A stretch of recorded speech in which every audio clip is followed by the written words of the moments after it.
गर्मियाँ शुरू होते ही ठंडी ठंडी चीज़ें सभी को बहुत ही पसंद होती है। आज मैं आपके साथ शेयर करने जा रही हूँ बहुत ही healthy, tasty, super delicious, immunity booster, memory booster, market style बादाम मिल्क शेक। वो जो हम बाज़ार में पीते हैं ना, एकदम गाढ़ा गाढ़ा क्रीमी बादाम मिल्क शेक, उससे भी कहीं बढ़िया, हाइजेनिक, बिना किसी कलर प्रिजर्वेटिव, शुद्ध, आसानी से आप घर में बना सकते हैं। तो हेलो फ्रेंड्स, नमस्ते, सत श्री अकाल। मदर किचन रेसिपी में आप लोगों का सभी का स्वागत है। तो चलते हैं, इस रेसिपी को शुरू करते हैं। तो इसके लिए हमने एक कढ़ाई हम लेंगे और इसमें रूम टेम्परेचर वाली दूध हम लेंगे और मेजरमेंट के हिसाब से आधा लीटर हमने दूध इसके लिए हम लिए और इसी तरह से हम इस कढ़ाई में हम डाल करके इसको हम गर्म करेंगे और 1.5 कलछी हम इसको एक कटोरी में अलग कर लेंगे। रूम टेम्परेचर में ही हम इस दूध को अलग कर लेंगे। हम आगे नेक्स्ट स्टेप में हम बताएंगे कि इस दूध को हम क्या करेंगे। तो इस तरह से इसको हम गैस पे चढ़ा करके इसको हम बॉईल होने देंगे और अच्छी तरीके से हम धीमे धीमे आंच पे इसको हम अच्छी तरीके से पका लेंगे।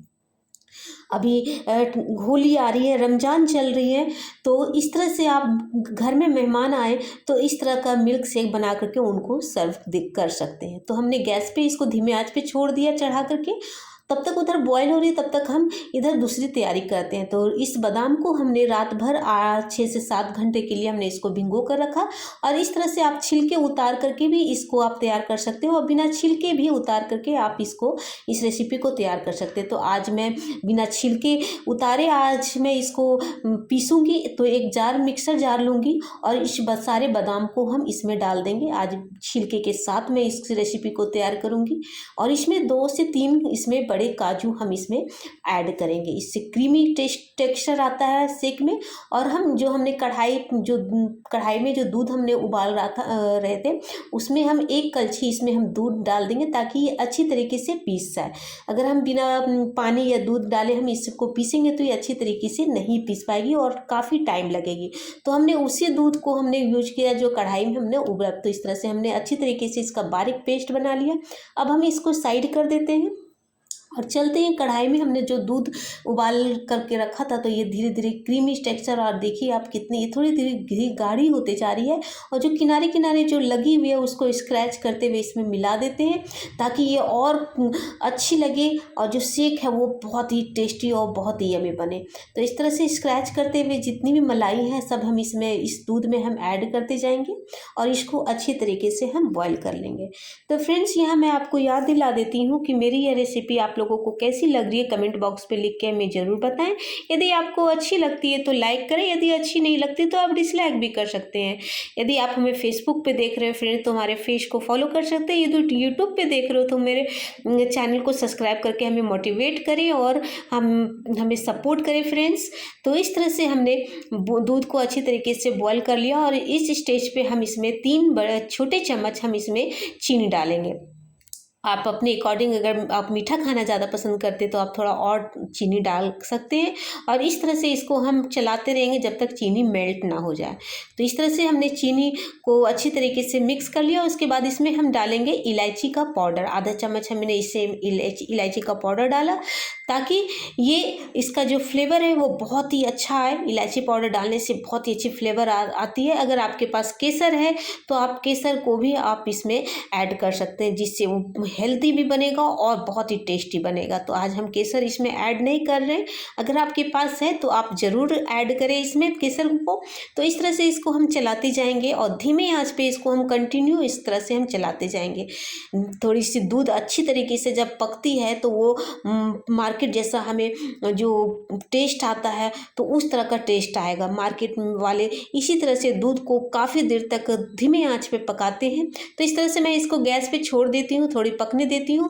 और जो हमने दूध निकाला था ना कटोरी में, रूम टेम्परेचर वाली दूध, तो इसमें हम कस्टर्ड पाउडर हम 1 चम्मच हम डालेंगे। जो सीक्रेट चीज़ है जो मार्केट वाला जो डालते हैं तो वो है कस्टर्ड पाउडर। ये वेनिला फ्लेवर का है।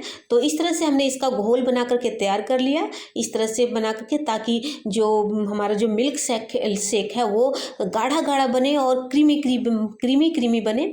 तो इस तरह से हमने जो घोल बना करके रखा अब हम इसमें दूध में उबलता हुआ दूध में हम धीरे धीरे इसको हम डालेंगे और धीरे धीरे इसमें डालना है, पूरा एक साथ नहीं डालना है। नहीं एक साथ डालेंगे तो इसमें लम्स पड़ जाएंगे और काफ़ी प्रॉब्लम होगा और वो टेक्सचर नहीं आ पाएगा। अगर आप कंफर्टेबल नहीं है तो आप गैस का फ्लेम बंद कर दें और अच्छी तरीके से कस्टर्ड जो पाउडर हमने पेस्ट बनाया था उसको अच्छी तरीके से मिला लें, उसके बाद गैस ऑन करें। तो हमने इस धीरे धीरे करके कस्टर्ड पेस्ट को अच्छी तरीके से मिला लेंगे और कंटिन्यू इसको हम घुमाएंगे और आप देख पाएंगे कि ये जो धीरे धीरे गाढ़ा होता जाएगा। कस्टर्ड पाउडर डालने के पेस्ट डालने के बाद ये जो दूध है वो गाढ़ी होती जाएगी। इसको अच्छी तरीके से हम उबाल लेंगे 1-2 मिनट के लिए। उसके बाद जो हमने बादाम और काजू का जो पेस्ट बनाया था इस स्टेज पे हम इसमें डाल देंगे और इस तरह से धीरे धीरे इसको हम चलाते जाएंगे और आप देख पाएंगे कि जो पेस्ट है वो धीरे धीरे गाढ़ी होती जा रही है और बहुत ही अच्छी फ्लेवर भी इससे अच्छी आ रही है। तो इस तरह से है इसको हम कंटिन्यू चलाते जाएंगे और बादाम और जो हमने काजू का जो पेस्ट डाला था उसको हम अच्छी तरीके से पका लेंगे। काजू और बादाम का जो पेस्ट डालने के बाद ये थोड़ा सा थिक होता जाता है और अच्छी इसका फ्लेवर भी बहुत ही अच्छी आने लगती है। तो इस तरह से हम जो किनारे किनारे जो मलाई लग जाती है कढ़ाई में उसको हम स्क्रैच करते हुए इस दूध में हम ऐड करते जाएंगे। इस तरह से हम इसको 1 से 2 मिनट तक इसको हम पका लेंगे। तो आपको मैं कलछी के हेल्प से दिखा रही हूँ। ये देखिए ये बिल्कुल जो गाढ़ी सी थिकनेस इसकी देखिए इस तरह से है हो गई है। और इस तरह से आप गैस का फिर फ्लेम बंद कर देंगे और थोड़ी देर के लिए। उसके बाद हम इसमें कुछ ड्राई फ्रूट्स हम इसमें ऐड करेंगे। जैसे हमने बादाम, पिस्ता और काजू को बिल्कुल बारीक काट करके हम इसमें ऐड करेंगे।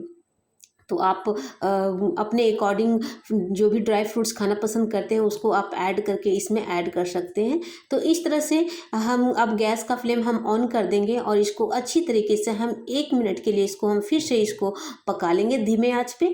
तो आप देख पा रहे हैं इसका जो टेक्सचर है और इसका ये कितनी प्यारी लग रही है। और इस तरह से मैं कलछी के हेल्प से दिखा रही हूँ। ये देखिए ना पतली होनी चाहिए इसकी जो दूध हमने जो उबाला है ना गाढ़ी होनी चाहिए। तो इस तरह से हमारी कंप्लीट हो गई है।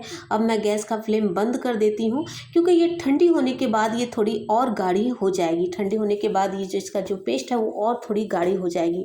तो इसलिए हमें इसे ज़्यादा गाढ़ी नहीं करनी और गैस का फ्लेम हम बंद कर देंगे।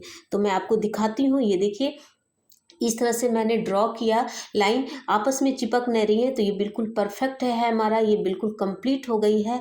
और तो मैं अब इसको थोड़ी ठंडी होने देती हूँ और एक अलग बॉल में मैं इसको ट्रांसफ़र कर देती हूँ। ये देखिए इस तरह से हमें अलग बॉल में ट्रांसफ़र कर देंगे। तो इस तरह से मार्केट वाले हैं वो इस तरह से बना करके तैयार करते हैं। तो आप इस तरह से बना करके ज़रूर इंजॉय करें। ये आपको बहुत ही टेस्टी और बहुत यमी लगेगा। तो आप इस होली और रमज़ान में इस रेसिपी को ज़रूर ट्राई करें। बहुत ही टेस्टी और बहुत ही हेल्दी है यह रेसिपी। तो मार्केट वाले इसी तरह से इस रेसिपी को तैयार करते हैं, इस मिल्क शेक को तैयार करते हैं। तो मैं इसको अब थोड़ा सा रूम टेम्परेचर में आने देती हूँ। जब तक ये रूम टेम्परेचर में आ जाएगा उसके बाद जब ये थोड़ी ठंडी हो जाएगी तो मैं इसको अब फ्रिज में 5 से 6 घंटे के लिए इसको फ्रिज में रख दूँगी ताकि ये ठंडी हो जाए। ये देखिए मैंने फ्रिज से इसको बाहर निकाल दिया। अब इसको मैं कलछी के हेल्प से दिखा रही हूँ। ये थोड़ी सी थिक हो गई है पहले से। आप देख पा रहे हैं इसका जो टेक्सचर है कितनी क्रीमी और कितना थिकनेस है इसका। ये ज़्यादा ना गाढ़ी नहीं होनी चाहिए ना पतली होनी चाहिए। मिल्क शेक जैसे हम बाज़ार में पीते हैं बिल्कुल उसी तरह से आप को दिखा रही हूँ। ये देखिए मैंने कलछी में ड्रॉ करके दिखाया, बिल्कुल आपस में नहीं चिपक रही है। तो ये ठंडी ठंडी है। अगर आपको और ठंडी चाहिए तो आप इसको 4 से 5 से 6 घंटे इसको आप फ्रिज में रखें और इसको इंजॉय कीजिए। तो मैं चलती हूँ इसको सर्व करने के लिए। तो मैंने ग्लास लिया, कांच वाली ग्लास लिया, जैसे मार्केट में सर्व करके देते हैं ना उसी तरह से मैं इसको अब इस तरह से डालती जाती हूँ। इस तरह से ये देखिए इस तरह से ये दोनों ग्लासों में इस तरह से मैं सर्व करती हूँ। बच्चे हो या बड़े सभी को बहुत ही इंटरेस्ट के साथ ये खाएंगे और पिएंगे इनको।